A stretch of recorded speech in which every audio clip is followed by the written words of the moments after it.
Bonjour à tous. Alors c'est une première pour moi, première vidéo, premier podcast, et donc je vous prie d'être bien, indulgent et compréhensif, voilà, s'il y a une mauvaise qualité audio ou s'il y a des moments d'hésitation. C'est une grande première, donc je ne suis pas totalement à l'aise, mais voilà. J'ai décidé de réaliser ce podcast parce que j'avais envie de raconter, de partager mon histoire. C'est vrai qu'il y a à peu près 2 ans, j'avais déjà eu ce besoin d'extérioriser, toutes mes émotions, de partager ma douleur, de partager les expériences avec d'autres personnes, mais je ne l'ai pas fait et je me dis que c'est dommage parce que ça m'aurait permis de voir, l'évolution entre le avant, après et c'est sûr qu'aujourd'hui, je ne suis plus du tout, je ne suis pas la même personne qu'il y a 2 ans. Donc en fait, cette vidéo, c'est pour partager, oui, pour avoir une trace, oui, et peut-être une façon aussi de je sais pas, peut-être de clore un livre, mais voilà, de marquer une étape. Ouais, c'est peut-être plus ça, de marquer une étape. Donc je vais essayer d'être, structurée. Là, rien n'est préparé. Je n'ai pas du tout, je n'ai rien écrit, mais je me suis dit: «Je le fais comme ça». Parce que si je perds trop de temps à réfléchir, à bien organiser, ce côté un petit peu trop perfectionniste fait qu'au final, je ne publierai rien du tout, je ne partagerai rien du tout, donc je le fais brut. Je pense qu'aujourd'hui, je vais essayer de cadrer mes propos de façon à ce que ça ne dure pas trop et que j'arrive à garder une espèce de fil de conduite. L'idée, c'est pas aussi que cette vidéo dure 2 heures, 3 heures, parce que ça pourrait, hein, s'il faut que je parle, ça pourrait, mais voilà, je pense qu'aujourd'hui, je traiterai, de la rencontre jusqu'à la séparation, en passant par les personnalités de chacun.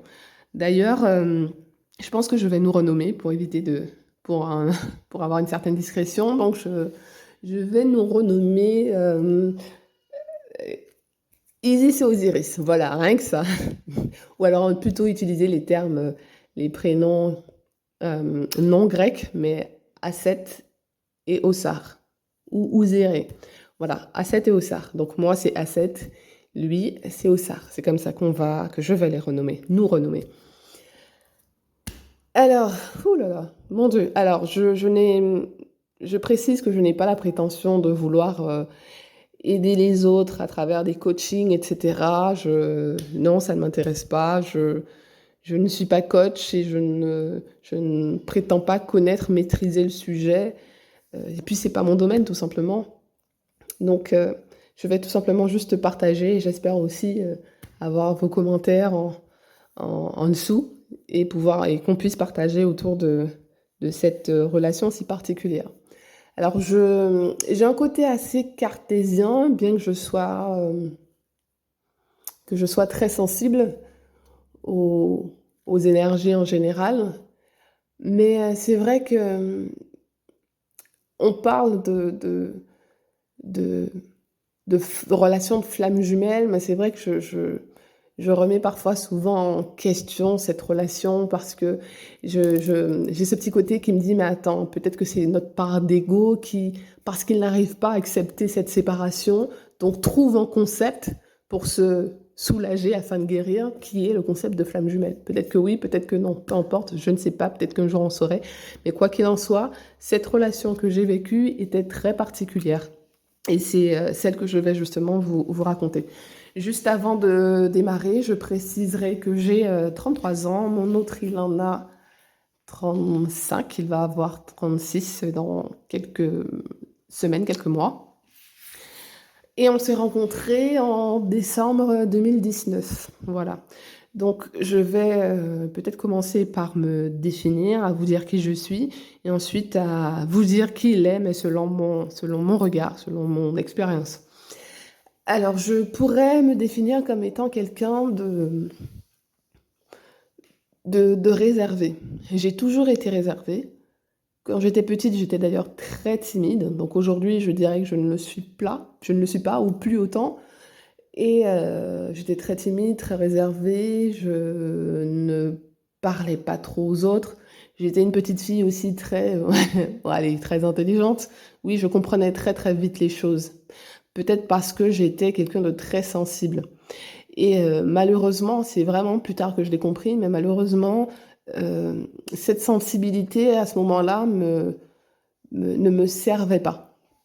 Ne me servait pas parce que aux yeux de mes parents, ben, j'étais une petite fille un peu sauvage, qui a du mal à s'adapter, qui a des problèmes psychologiques, etc. Mais sauf que à ce moment-là, je ne comprenais pas ce qui m'arrivait, je ne comprenais pas ce que je ressentais, je n'arrivais pas à extérioriser. Aujourd'hui, je le comprends mieux et je le gère mieux. Je comprends mieux un peu le domaine des énergies, donc je le gère mieux. Dans la mesure, du moment où j'ai commencé à voir le monde sous forme énergétique, c'est à partir de là que ma vision du monde a changé et que mon expérience avec les autres ont aussi changé.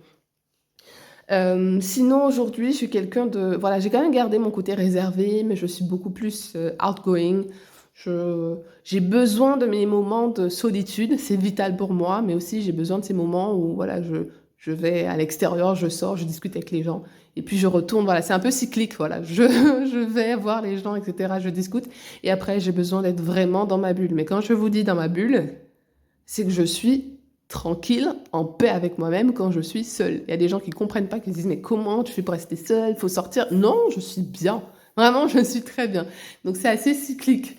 Voilà, ce sont des périodes où, voilà, quand j'ai besoin d'être seule, ce sont des périodes où je vais beaucoup à la rivière, en montagne, en forêt, à la mer. J'ai besoin de ça et je fais mes affaires toute seule et tout se passe bien pour moi. Ça dérange plus les autres que moi-même.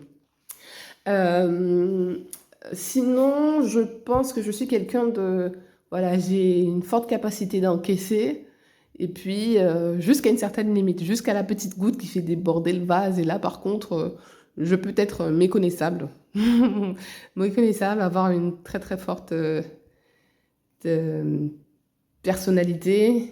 Et ça surprend souvent les autres. Mais moi, je sais de quoi je suis capable. C'est pour ça que je dis, j'essaye toujours de mettre de l'eau dans mon verre de vin, hein, ne pas surprendre et décevoir les autres. Mais voilà, quand il y a quelque chose qui me touche, qui m'affecte beaucoup, là, je me transforme en ouragan. Alors, mon autre... Alors, est-ce que ouais, je pourrais m'arrêter pour nous définir pour l'instant? Voilà, voilà. En tout cas, pour mon autre, c'est de la manière dont moi je le vois. C'est quelqu'un de très... enfin, de très gentil, quelqu'un d'adorable, de serviable, qui veut toujours bien faire. Voilà, il veut toujours avoir ce côté gentil par rapport aux autres. C'est aussi sa personnalité. Moi, les premières fois, en tout cas la première fois que je l'ai vu, je ne le voyais pas du tout comme étant quelqu'un de timide, mais lui me disait qu'il était très timide et que c'était la raison pour laquelle il prenait des cours de théâtre pour extérioriser, pour être plus à l'aise avec son corps. Et moi, je me disais, mais vraiment, moi, je suis un petit peu timide, je me vois pas prendre des cours de théâtre pour être moins timide, j'aurais été trop mal à l'aise. Mais en fait, ça, c'était le moyen qu'il a trouvé peut-être pour se dépasser. Et pourtant, c'est quelqu'un qui connaît quand même du monde. Et à chaque fois que je le voyais avec les autres, je le voyais très à l'aise, voilà, qui aime parler, qui aime en fait l'échange avec les autres. Et lui me disait que quand il était plus jeune, il y a quelques années, il n'était pas du tout comme ça. C'était vraiment la personne qui avait totalement confiance en lui, avec qui les gens voulaient sympathiser, que les femmes voulaient courtiser, etc. Donc je me disais, mais attends, si c'est cette description qu'il a de lui, qu'est-ce qui s'est passé entre-temps pour qu'aujourd'hui il soit très réservé et qui manquait beaucoup, énormément de confiance en lui. Vraiment, vraiment, vraiment beaucoup. Et je comprenais pas. Je comprenais pas parce que pour moi, à mes yeux, il avait tout.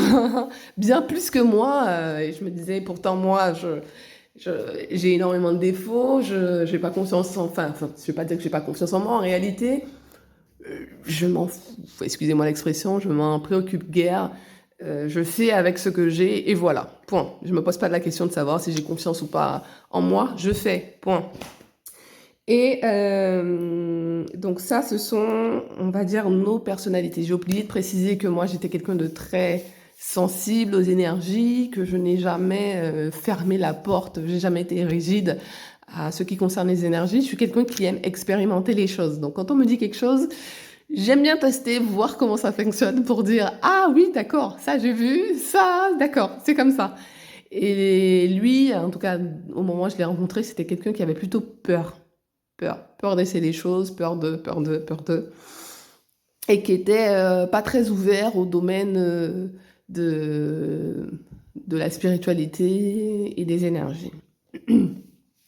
Donc là, ça c'est nos personnalités. Et ensuite, concernant la rencontre, ah là là, alors, disons que c'est une personne que je...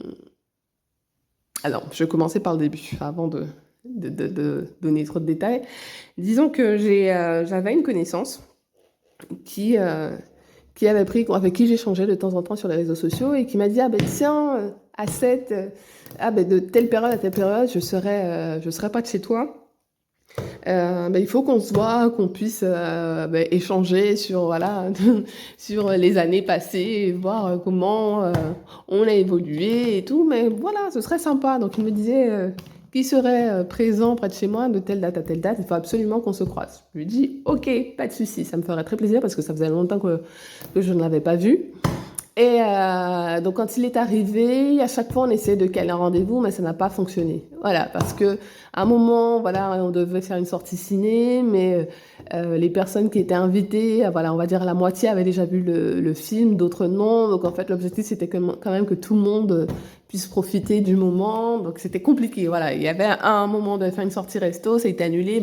Vraiment, je me suis dit bon bah c'est un signe, c'est que vraiment fallait pas qu'on se voit et tout.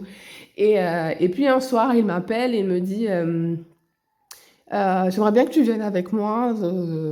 Mon cousin a fait un pot, il faut absolument que tu viennes avec moi, d'autant plus que je pars dans 2 jours et il faut qu'on se voit quoi, avant que je parte. Et moi, je lui ai dit oui, mais honnêtement, j'avais plus trop envie parce qu'à chaque fois qu'on devait sortir, ça a été annulé. Je me suis dit, c'est un signe, donc ne faut pas y aller.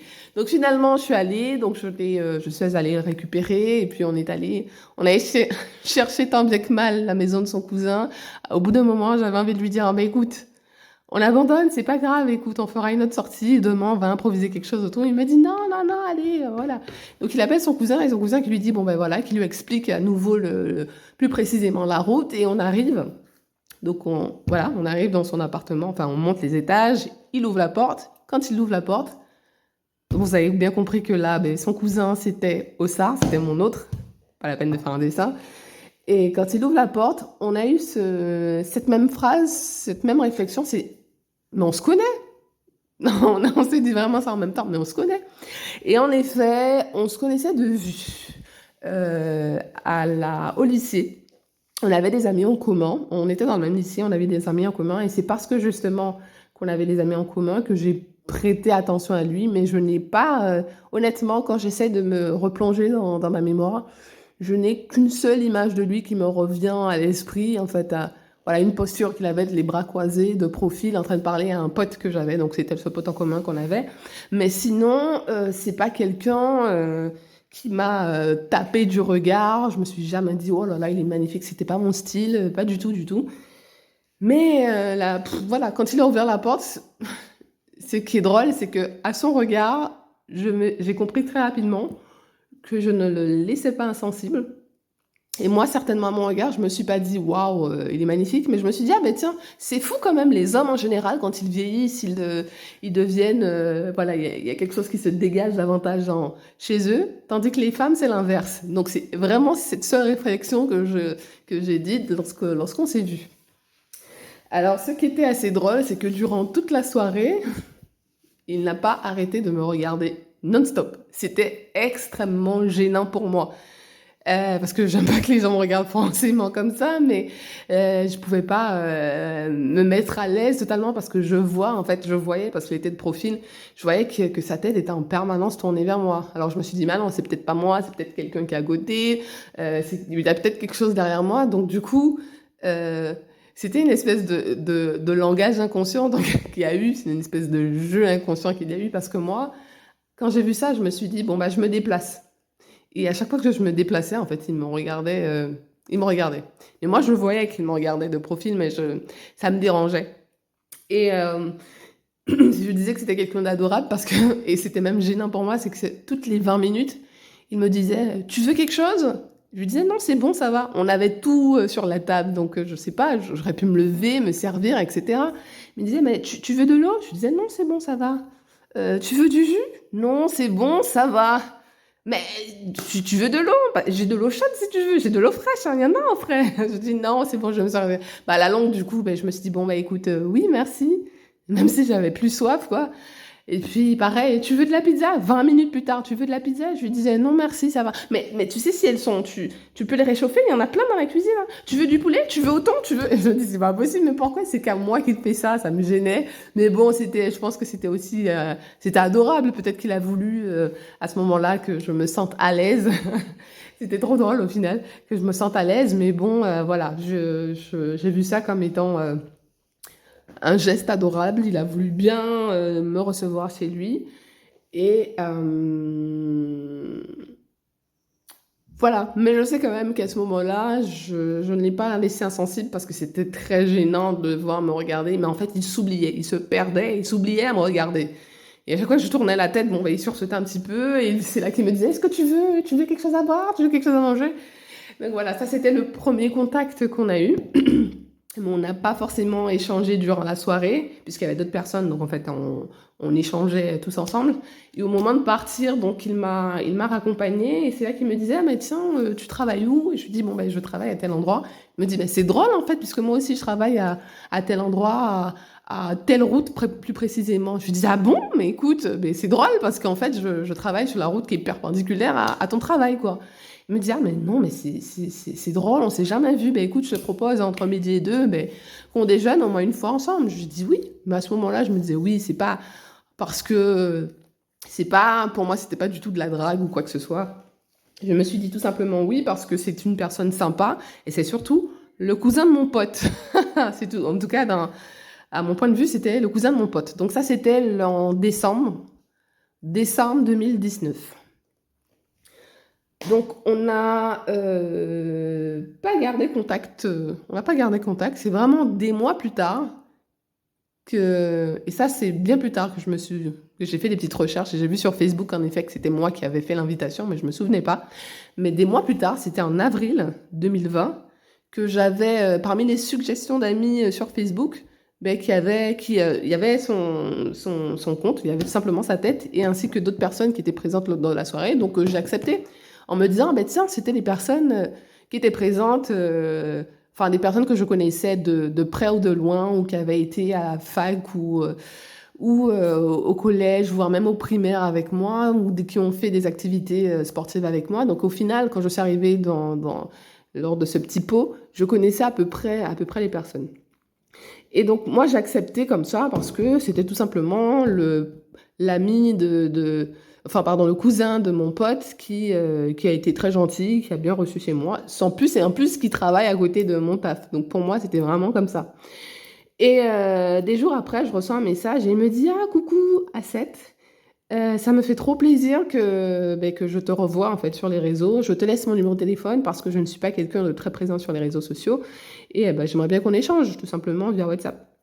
Et en effet, donc par la suite, on a échangé via WhatsApp un petit peu, mais ça n'a pas duré très longtemps.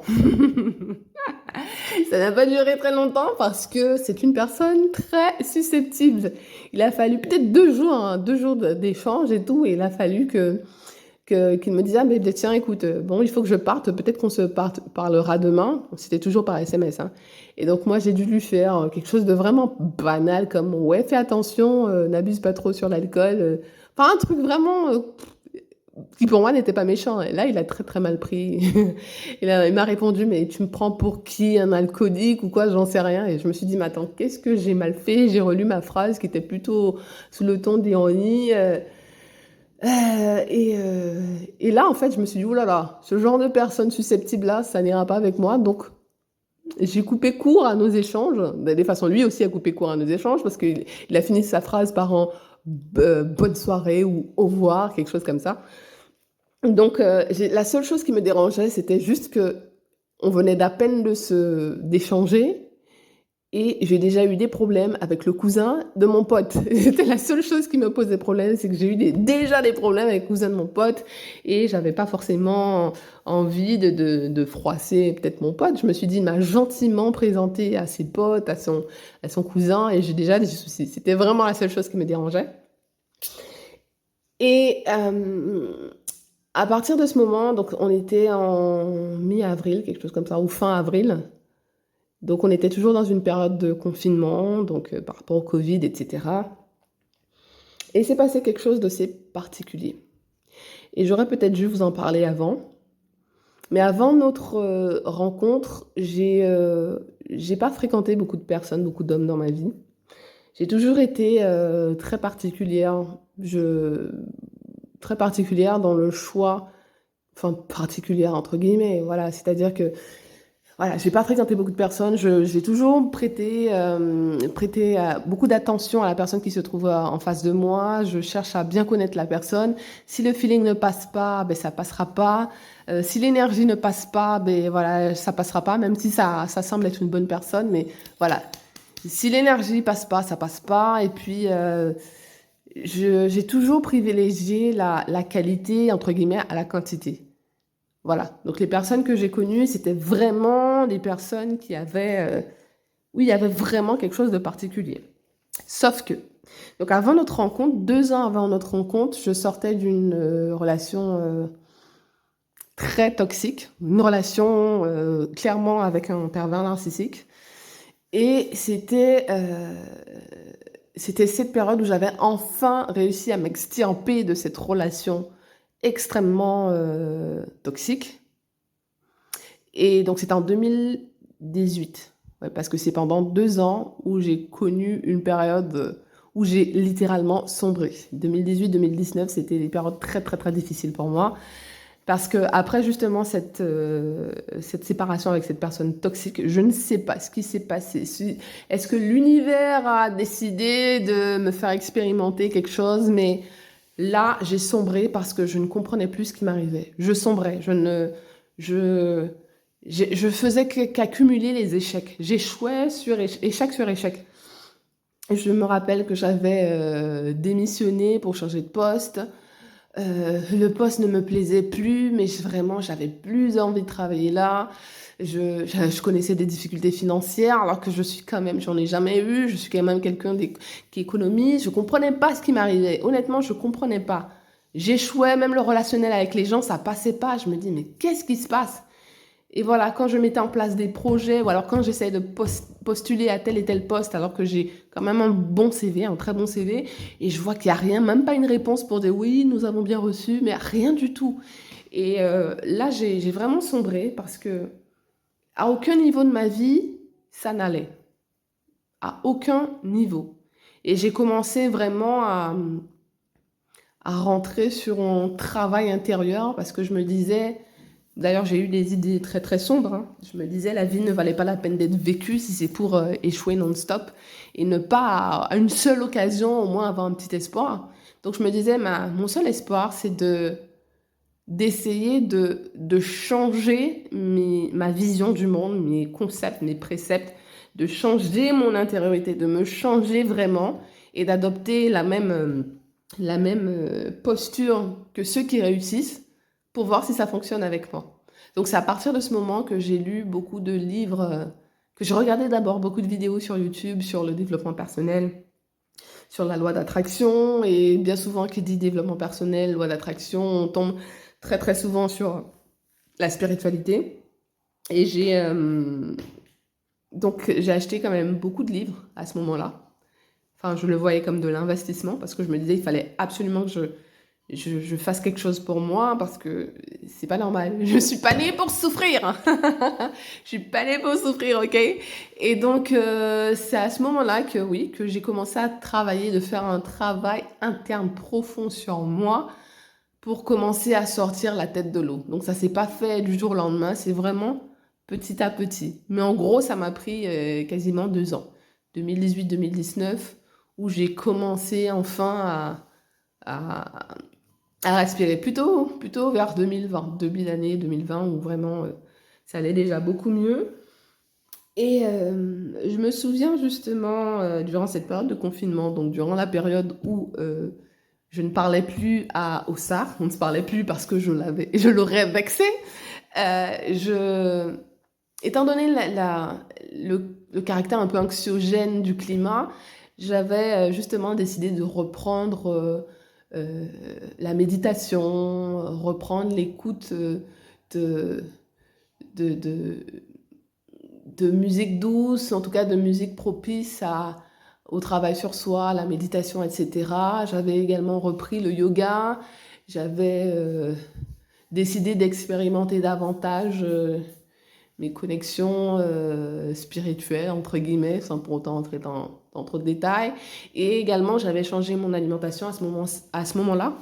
J'avais une alimentation, alcaline et donc j'étais beaucoup de fruits et légumes au quotidien, donc ça m'a fait beaucoup de bien. Honnêtement, tout ce changement m'a fait beaucoup de bien et c'était assez drôle parce que c'est durant cette période aussi où j'ai expérimenté le plus de choses au niveau, spirituel et énergétique, mais des choses vraiment particulières. Voilà.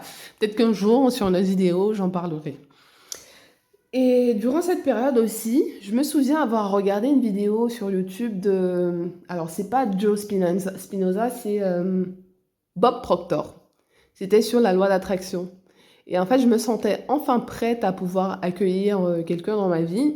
Donc, je me suis dit, bon, bah tiens, je vais expérimenter les conseils de Bob Proctor qui disait justement, voilà, pour attirer une bonne personne, il faut la visualiser. Donc, il donnait des conseils, voilà, sur une feuille blanche, de faire un petit cercle et au centre du cercle, écrire mon homme ou ma femme avec différents traits qui représenteraient les caractéristiques de cette personne-là. Donc, j'ai décidé de l'expérimenter et il disait justement, une fois que vous avez finalisé, donc de le lire plusieurs fois avant de vous coucher, de le lire au réveil, etc. et de vous comporter comme si cette personne était déjà dans votre vie. Donc, je me souviens le soir où je l'ai fait, j'ai j'avais fait ce dessin-là, et puis avec les petits traits qui représentaient chaque caractéristique. Et je me souviens que la dernière caractéristique, je peux pas trop donner de détails, parce qu'en fait, la dernière caractéristique, c'était le prénom de mon autre. Et le prénom de mon autre, c'est aussi un adjectif qualificatif. Donc en fait, moi, je l'ai écrit en pensant à l'adjectif qualificatif, mais pas du tout à cette personne, d'autant plus que cette personne, je ne l'appréciais pas, puisqu'elle m'avait... puisqu'on avait eu un petit... voilà... une situation bête, hein, avec le recul, je me dis c'est vraiment bête en fait, c'est juste qu'il avait mal interprété ou que je ne savais pas que c'était une personne susceptible, donc j'aurais peut-être utilisé des pincettes, mais bon, en tout cas à ce moment-là, je pensais plus du tout à lui, hein. C'était quelques jours d'ailleurs après qu'on ne se parle plus, et il s'est passé quelque chose d'assez bizarre. C'est qu'au moment, voilà, à mon réveil, premier réflexe que j'ai, c'est de prendre mon téléphone portable et d'ouvrir WhatsApp. Donc en voulant cliquer sur WhatsApp, je ne sais pas ce qui s'est passé, honnêtement, incompréhensible, un bug qu'il y a eu. Et sur ce bug, en fait, ça a tout simplement, mon téléphone tout seul, il a tout simplement cliqué sur WhatsApp. Il a scrollé. Même à ce moment-là, je me dis, mais c'est bizarre, pourquoi le téléphone scrolle tout seul, en plus autant. Il scrolle jusqu'au niveau du peut-être 40e contact et s'arrête directement sur le contact de Ossar. Et là, sur le coup, je me dis, c'est bizarre. Je lis en fait le contact d'Ossar, mais je vois son prénom, qui est en fait le dernier mot que j'avais écrit le soir avant de me coucher. Je me dis, mais c'est quoi la relation entre les deux? Ben, pourquoi mon téléphone sélectionne et bug comme ça et s'arrête sur son nom? Pourquoi mon téléphone ne s'arrête pas juste avant ou juste après lui? Je comprends pas. Et là, quand même, curieuse que je suis, ça a vraiment attisé ma curiosité. Je me suis dit, mais c'est pas un hasard, quoi. Mais il y a des hasards dans la vie, mais là, c'est quand même fort comme un hasard. Donc, du coup, je garde ça dans un coin de ma tête. Je me dis, mais c'est quand même bizarre. C'est vraiment bizarre, hein, voilà. Et donc, piquée par ma curiosité, je me dis, c'est peut-être un signe. En fait, c'est peut-être que cette personne-là, Ossar, c'est qu'il a quelque chose à me dire. Alors moi, je mets mon ego de côté, donc je lui envoie un petit message, je lui dis « Coucou, ça va, tout va bien ?» Comme ça, et lui, il me répond comme si ça n'était rien passé, comme s'il n'était pas du tout fâché, comme s'il m'avait pas... voilà, comme si on n'avait rien eu. Il me dit « Ah, mais tiens, comment ça va ?» etc. Et on reprend nos échanges comme si rien ne s'était passé. Mais moi, dans ma tête, je me dis non, il y a un truc, il faut qu'il me dise quelque chose. C'est pas un hasard si l'univers a décidé de scroller tout seul et de s'arrêter directement sur son nom. En plus, ils auraient pu s'arrêter, voilà, mon téléphone aurait pu s'arrêter sur les premiers noms, mais ça descend jusqu'en bas et je me dis, attends, c'est peut-être qu'il y a un signe, là, quelque chose à me dire, ou il y a quelque chose qu'il faut que je comprenne, mais j'avais toujours pas encore compris. Et moi, en fait, j'échangeais avec lui pour avoir cette information que certainement l'univers voulait me délivrer, mais visiblement rien du tout. Bon, au final, on a repris nos échanges, on a vraiment repris de super échanges, on discutait super bien. Oh mince, j'espère que ma batterie ne va pas se couper. Non, ça passe. Et donc on échangeait super bien jusqu'au jour où il y a eu la levée des confinements et on a décidé justement de faire une sortie tout simplement. Et je crois que c'était une super sortie. Vraiment, ça nous a fait du bien tous les deux parce que sortir de cette période, de ces mois de confinement et enfin pouvoir respirer. On avait fait une sortie, une petite balade en pleine nature. On est allé en pleine nature, aux bordures de plage. On a mangé de super bonnes glaces. On a beaucoup échangé. C'était vraiment un super moment. Un super moment.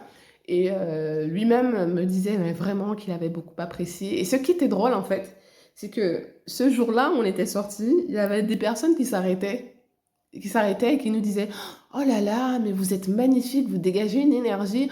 Oh là là, on aimerait trop être comme vous. Ou encore des touristes qui nous disaient oh là là, mon Dieu, ça nous rappelle notre jeunesse, mais vous avez un solaire derrière vous. Et puis, chaque fois, les touristes ou les personnes nous disaient ça à notre attention tous les deux, sauf que lui me disait non, c'est toi en fait, c'est uniquement toi.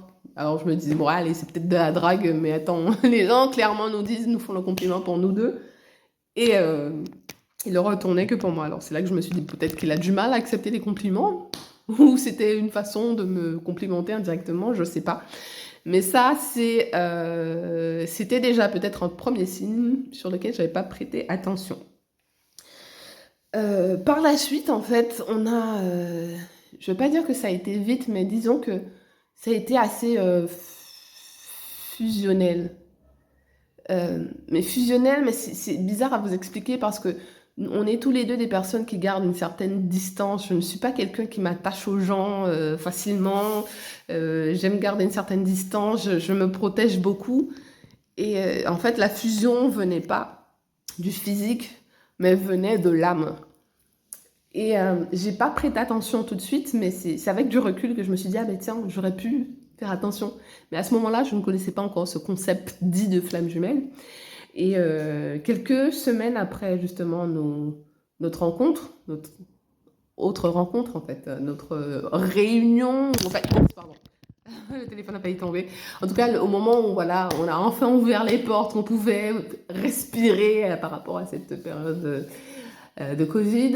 Donc, on faisait beaucoup de sorties, enfin beaucoup, entre guillemets, mais on essayait de profiter vraiment des week-ends, soit du samedi ou du dimanche, pour faire une sortie, parce que c'était souvent en pleine nature, parce qu'il aime aussi beaucoup la nature, et moi aussi, et que ben, ça lui faisait du bien à ce moment-là, parce qu'il connaissait au travail, il connaissait beaucoup de pression à son travail. Et ça se passait lui-même de sa bouche, il disait, mais à chaque fois que je suis avec toi, tout se passe extrêmement bien, ça me fait énormément de bien. Tout se passe bien, c'est même bizarre, c'est ce qu'il disait, c'est même bizarre en fait, qu'on s'entend bien, etc. Et je me souviens, une fois, quand on était chez lui, il s'est arrêté, il me parlait, il me regarde dans les yeux, il m'avait dit est-ce que tu ressens? Est-ce que tu ressens ce que je ressens? Et moi, je lui disais, dans ma tête, je me disais, mais de quoi est-ce qu'il parle? Et là, que je commençais à être gênée parce que je me disais, j'espère qu'il va pas me faire une déclaration. Ça fait à peine quelques temps qu'on se fréquente. Et moi, ce genre de situation, ça me met mal à l'aise. Donc, j'essaye plutôt de fuir.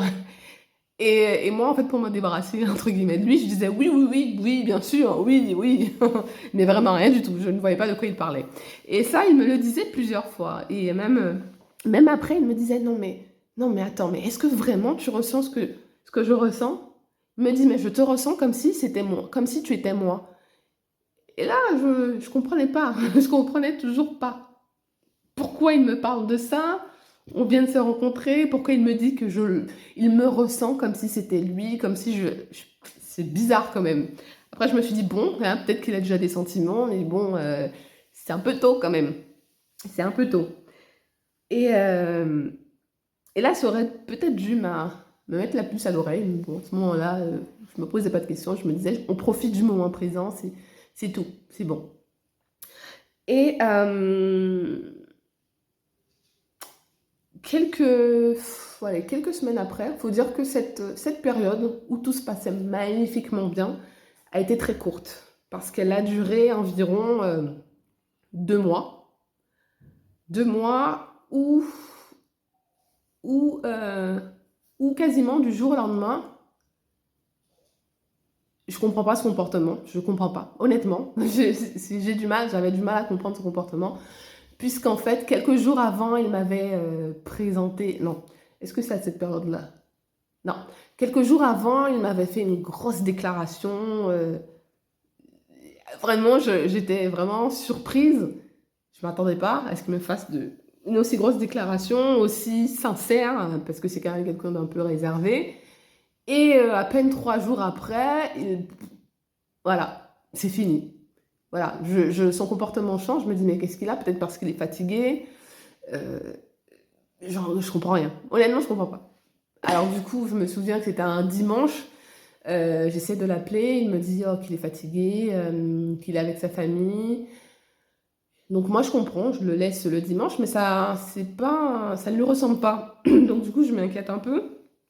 Et je me dis que je vais l'appeler lundi soir. Sauf que le lundi matin, habituellement, bon, ben, c'est lui qui m'a envoyé toujours un message, parce que c'est le premier à se lever, il commençait le travail avant moi.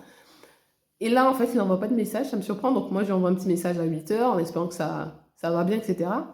Et ben, je vois qu'il regarde le message, mais qu'il ne répond pas. Chose qui n'est pas son habitude. Alors je me dis peut-être qu'il est débordé, qu'il va répondre plus tard.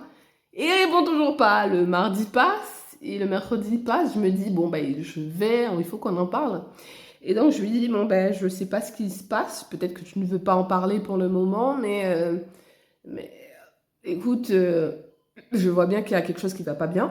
Je vois bien qu'il y a quelque chose qui va pas bien. Donc, ouais, si tu peux me le dire, dis-moi ce qu'il y a. Mais si tu veux pas rentrer dans les détails, non, pas dans les détails. Mais quand même, moi, ça m'affecte, hein, en fait. Voilà, quand quelqu'un est... Comme je vous l'ai dit, je suis très sensible. Quand quelqu'un ne va pas bien, bon, ben, c'est comme si c'était moi qui n'allais pas bien. Et... Et je lui dis justement, bon, bah, qu'est-ce qui se passe? En fait, il me dit, écoute, c'est fini. Pourquoi? Et là, en fait, il me donne des explications qui n'ont ni queue ni tête. Incompréhensibles. Il me dit, non, c'est parce que il m'a sorti quelque chose comme, tu m'appelles trop souvent. Je lui dis, mais attends, mais t'es sérieux de ce que tu dis? Et là, sur le coup, pendant qu'il parle, je me suis dit, peut-être qu'il fréquente une autre personne, il doit fréquenter une autre femme, parce que moi, je ne l'appelle pas, je ne l'appelais jamais, en fait.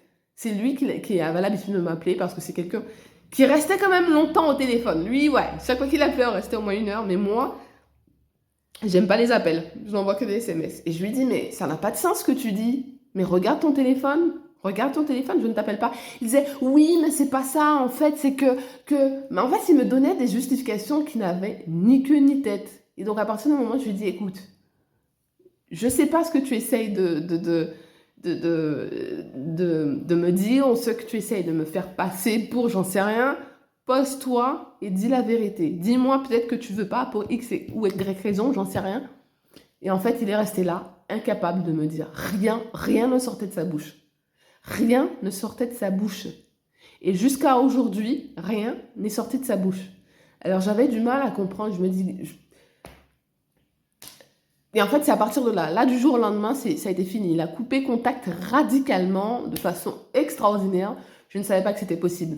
Je ne savais pas que c'était possible d'être aussi... en tout cas, à ce moment-là, je me disais d'être aussi lâche. D'être aussi... enfin, de sa part, ah non, j'avais reçu un coup de poignard dans le cœur. Je me suis dit, non, non, je ne m'y attendais pas à ce qu'il me fasse un coup comme ça. Un qui soit trop lâche pour me dire pourquoi. Pour échanger, tout simplement. Et surtout de fuir, couper contact radicalement du jour au lendemain.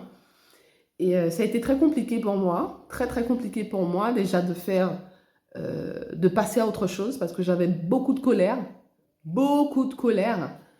Et, euh, et c'est surtout que je ne comprenais pas. J'avais besoin de faire un travail, mon deuil, mais c'est difficile de faire son deuil lorsqu'on n'a pas ce sur quoi travailler. Donc j'avais pas d'éléments, quelque chose de très concret pour me dire, ah bon, bah tiens, ben voilà, il faut que je me remette en question, il faut que... Rien du tout, rien du tout. Et ça m'a fait du mal, parce que je me dis que c'est ce qui m'a empêché de guérir plus vite. Et j'en ai mis des mois, voire années pour en guérir. Donc ça c'est, ouh là là, alors je ne sais combien de minutes qu'on est là, je pense que je vais m'arrêter là à 40 minutes. Donc ça c'était la première partie, donc c'était la rencontre. Je devrais même dire que j'ai toujours pensé en fait que c'était moi qui était consciente du lien en premier, parce que suite à notre rupture, j'ai commencé à regarder mais sur Internet, sur des sites, sur les vidéos YouTube pour expliquer son comportement, parce que lui, il n'arrivait pas à m'expliquer son comportement. Donc moi, j'avais besoin de comprendre. Je suis quelqu'un, j'ai toujours besoin de comprendre, c'est sûr. Je peux pas laisser les choses sans comprendre. Donc j'avais besoin de comprendre, et c'est là que j'étais tombée sur une vidéo sur les flammes jumelles. Et en la regardant, je me suis dit, bah mince alors, en fait c'est ça. En fait c'est ça. Mais j'avais du mal totalement à me positionner, à me positionner, à savoir si j'étais chaser, runner. Moi, après, bon, je sais que je suis chaser, mais voilà, il y avait des zones un peu particulières où je me reconnaissais pas totalement dans le sens où, voilà, quand on parle il y a certaines personnes qui vous disent que la nuit noire de l'âme doit se faire après. Moi, j'ai plutôt eu l'impression que ces 2 ans les plus difficiles pour moi, certainement de ma vie, là, qui étaient vraiment très éprouvantes. Ah, je crois pas que j'ai connu pire, hein. Ce que j'ai connu après avec lui, c'était difficile, très difficile. Ça m'a fait mal. Ça a fait mal à mon âme, en fait. Ça fait mal. C'est comme si, en fait, moi, il y avait 2 personnes deux énergies, 2 entités qui me constituaient. Moi, physiquement, moi, euh, présente sous forme de chair, et mon moi au niveau de mon âme. Vous voyez, dans les dessins animés, on voit souvent un petit ange et un petit démon sur l'épaule droite et gauche. Et ben, j'avais l'impression que c'était un peu ça. C'était moi, la raison et mes émotions. Ma raison qui me disait non, mais c'est bon, allez à là, relève-toi. Et mes émotions qui étaient totalement dévastées, dévastées. J'ai jamais connu des émotions comme ça. Je me suis sentie, c'est comme si, voilà, mon âme tombait dans un vide intersidéral, un vide sans fond, et ma raison qui me disait, non mais oh là là, lève-toi là, qu'est-ce que tu fais? Et ça, c'était une espèce de dualité, euh, une lutte, une lutte qui m'a duré des mois, voire des ans. Et ça, j'en parlerai dans une prochaine vidéo. Et pour revenir à ce que je disais, donc si c'était moi ou lui qui était conscient du lien, j'ai longtemps pensé en fait que c'était moi qui étais consciente du lien, parce que c'est moi qui lui en avais fait part. C'est moi qui ai réussi à trouver le mot à cette relation, mais avec du recul, je me dis que c'est lui. Avec du recul, c'est quand même lui qui me disait, mais est-ce que tu es consciente de ça? Est-ce que tu ressens ce que je ressens? Mais je te ressens comme si tu étais moi. Mais c'est incroyable, c'est ce qu'il disait de ses propres mots. Et ah là là, j'en parlerai dans une autre vidéo, mais il y a des émotions, des sensations trop bizarres. Et après, il y a des gens qui appellent ça de la synchronicité ou de la télépathie, mais des choses assez bizarres. Et en fait, avec du recul, je me dis qu'en fait, qu'on a tous les deux sensations, deux façons différentes de ressentir les choses. C'est que lui doit le ressentir entre guillemets, de ses entrailles, il doit le ressentir de façon directe. Mais moi, j'ai toujours l'impression que je le ressens parce que ce sont des événements, des choses extérieures qui me font dire « Ah, mais tiens, tu as ça, plus ça, plus ça. Ah, mais tiens, mais commence à creuser. » Et c'est parce que je ressens surtout les choses extérieures que je commence à interpréter, réfléchir et que je me dis « Ah, ben tiens. » Sauf que lui n'a pas besoin de faire ce travail-là. C'est sûr. En tout cas, avec du recul, c'est ce que j'ai constaté, d'une part. Et d'autre part, c'est... j'allais dire un truc, ça m'a échappé. D'autre part, ouais, c'est comme des piles. Voilà, il y a une partie émettrice et une partie réceptrice. Et en fait, j'ai l'impression que c'est lui l'émetteur et que c'est moi le récepteur. C'est bizarre à dire, mais c'est ça.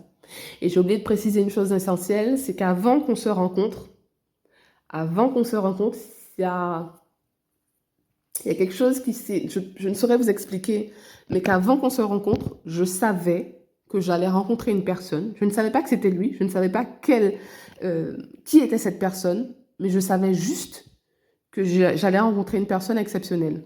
Et ça, ces sensations, je l'ai eu 2 ans avant qu'on se rencontre, c'est-à-dire juste après la période où j'ai réussi à m'extirper de cette relation toxique, où je commençais à vraiment boire du noir, comme on dit, mais au fond de mon cœur, à ce moment-là, je me suis dit, c'est bizarre, hein, c'est bizarre, je suis très en colère, je suis très affectée par cette relation avec ce pervers narcissique, mais derrière, il y a une espèce de petite énergie là qui naît dans mon cœur. Je me disais, mais c'est quoi ça? C'est quoi ça? Et c'est la raison pour laquelle pendant ces 2 ans, je n'ai fréquenté personne. Parce que je me disais, je ne sais pas c'est qui cette personne, mais ça doit être puissant. Alors là, j'étais curieuse de savoir qui c'était. Mais je ne savais pas quand est-ce que j'allais rencontrer cette personne, hein. Dites-vous que c'était 2 ans avant. Mais cette sensation que j'avais, c'est un peu comme quand vous avez 2 gros morceaux d'aimant. Je ne sais pas si vous avez déjà essayé de faire ça, quand vous avez 2 gros morceaux d'aimant et vous les rapprochez, il y a une espèce de tension, d'énergie qu'il y a entre ces 2 aimants qui pousse en fait à ce qu'ils se rapprochent. Mais vous voyez cette tension quand vous maintenez ces aimants loin, à une certaine distance. Mais en fait, cette vibration, cette énergie entre les deux, c'est exactement ce ressenti que j'avais. C'est-à-dire que 2 ans auparavant, je commençais à ressentir cette vibration, mais je me disais, l'autre morceau de cet aimant, il est loin, mais je le ressens. Et plus en fait les mois passaient, et plus je ressentais que cette autre moitié d'aimant était proche. Et vers le mois de décembre 2019, je me disais, c'est sûr, je vais le rencontrer avant la fin de l'année. Sinon, c'est trop tard. C'est ce que je me disais avant même de le rencontrer. Je vais le rencontrer à la fin de l'année, avant le 31 décembre. Sinon, j'abandonne tout. Mais c'était une espèce de sensation de... Voilà, je savais que ces 2 aimants-là, ils étaient de plus en plus proches. Ils étaient très proches. Je me disais, je le ressens, mais je ne sais pas qui c'est. Cette personne-là, je la ressens, mais je ne sais pas qui c'est. Et en fait, c'est après que je m'en suis rendu compte. Mais en fait, cette sensation d'aimants qui sont proches, elle a disparu le jour où il a ouvert la porte de chez lui. Voilà, donc je vais m'en arrêter là pour aujourd'hui. J'espère pouvoir aussi lire vos partages à ce sujet. Et dites-moi ce que vous en pensez, en fait, de l'histoire que je viens de vous raconter, pardon. Je prévois évidemment de publier d'autres podcasts à ce sujet, sur la suite, certainement sur la relation énergétique entre nous, peut-être l'après-séparation, peut-être également sur son point de vue, parce que j'ai quand même essayé de mettre mon ego de côté et écouter les choses telles qu'il me disait, parce que c'est vrai qu'en tant que chasseur, souvent on est dans les émotions et on pense que c'est l'autre qui est mauvais, l'autre qui fait ci, qui fait ça, qui fait que la relation ne va pas. Mais je pense que des fois, il faut savoir taire son ego et écouter la personne de la manière dont elle dit les choses. Donc, c'est assez intéressant de voir les 2 visions à la fois du chaser et du runner face à une même situation. Mais vraiment, ce sont 2 vécus différents. Voilà, bon, je ne vais pas tarder plus. J'espère pouvoir vous retrouver pour une autre vidéo. Bye. Bonjour à tous. Alors c'est une première pour moi, première vidéo, premier podcast, et donc je vous prie d'être bien indulgent et compréhensif. Voilà, s'il y a une mauvaise qualité audio ou s'il y a des moments d'hésitation, c'est une grande première. Donc je ne suis pas totalement à l'aise, mais voilà, j'ai décidé de réaliser ce podcast parce que j'avais envie de